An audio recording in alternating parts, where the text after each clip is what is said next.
Chapter 6, Harriet Tubman, She Persisted, The Power of Progress. Harriet Tubman was unstoppable. She had fearlessly led countless people to freedom along the Underground Railroad for about 10 years. She once said, "I never ran my train off the track, and I never lost a passenger." Even when people encouraged Harriet to give up her work, she refused. Men warned Harriet that her life was in danger, that she was risking getting hurt or even killed, being so bold. That was like telling a bird to stop flying because its wings might break, or someone could shoot it down if it flew too high. Harriet would keep reaching for the heights of the North Star's promise, no matter what others said. She didn't listen to anybody who didn't believe in the power of progress. In 1861, when the Civil War broke out between America's southern and northern states, Harriet worked to help the northern soldiers. The South believed black people should stay enslaved forever. The North was fighting to end slavery. America was divided into two separate sides.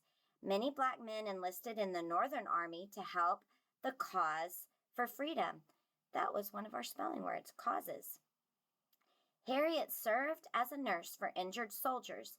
She cleaned their wounds and boiled root teas to help soothe diseases that gave them stomach aches.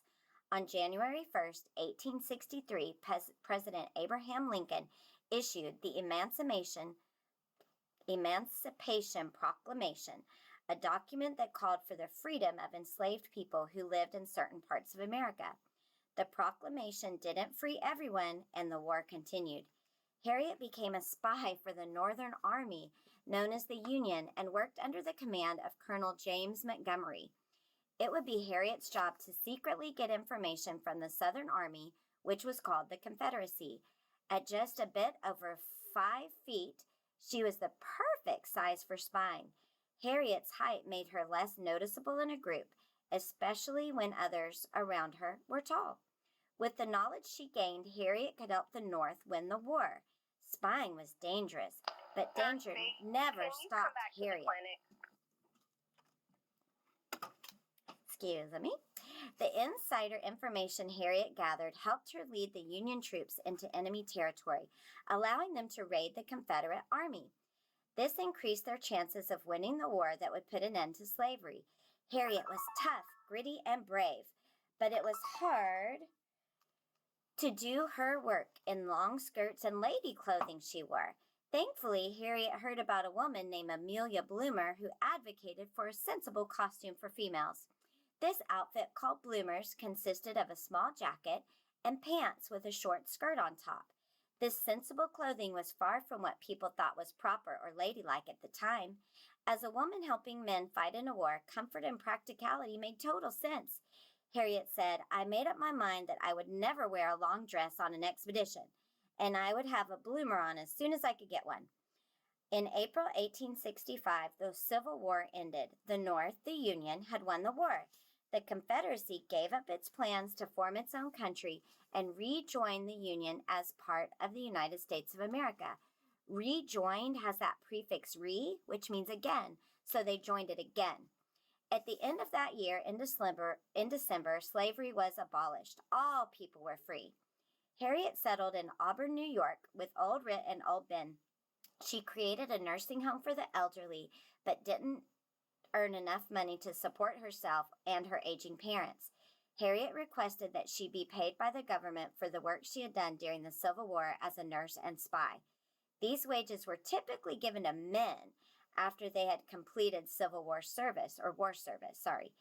Because Harriet's work wasn't recorded, everyone refused to pay for the job she had done in the past. Harriet spoke up about this unfair treatment. She appealed to the federal government in 1865 and then again 2 years later, but she was still refused. Influential friends published articles in newspapers telling why Harriet deserved the same money that was given to men who were war veterans. Years before, Harriet had remarried a man named Nelson Davis, who had also served in the war. Nelson passed away in 1889. After he died, Harriet became eligible to receive a small amount of pension money as his widow.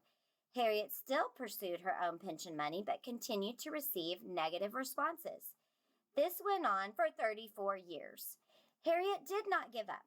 Finally, Harriet was granted an increase in the pension fund she received as the widow of a soldier. It was not enough to live on. She never received money for the work she did.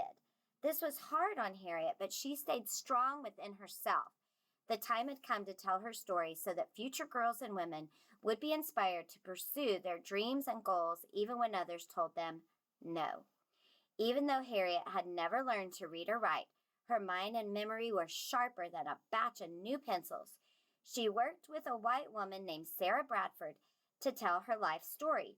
It was a true tale of struggle, courage, resilience, and victory, presented in the two books Sarah published in 1869 and 1886 entitled Harriet, Scenes in the Life of Harriet Tubman, and Harriet Tubman, the Moses of Her People.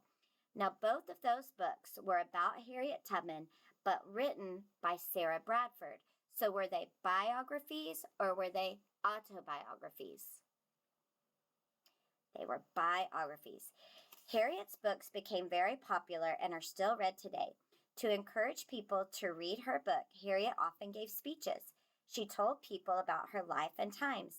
Harriet was a powerful speaker who reminded her audiences that women are as strong and smart as men. I'm just thinking if she couldn't read and write and she had speeches, she had to memorize them. She had to think of them and remember what she wrote. Harriet herself was living proof. She earned money for the books she wrote and the speeches she delivered.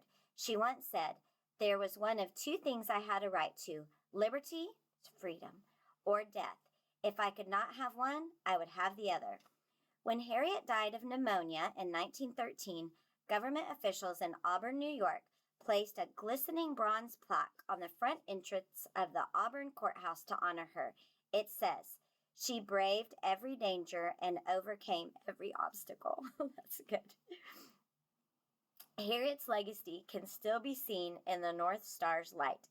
She inspired people when she once said, "I should fight for my liberty as long as my strength lasted."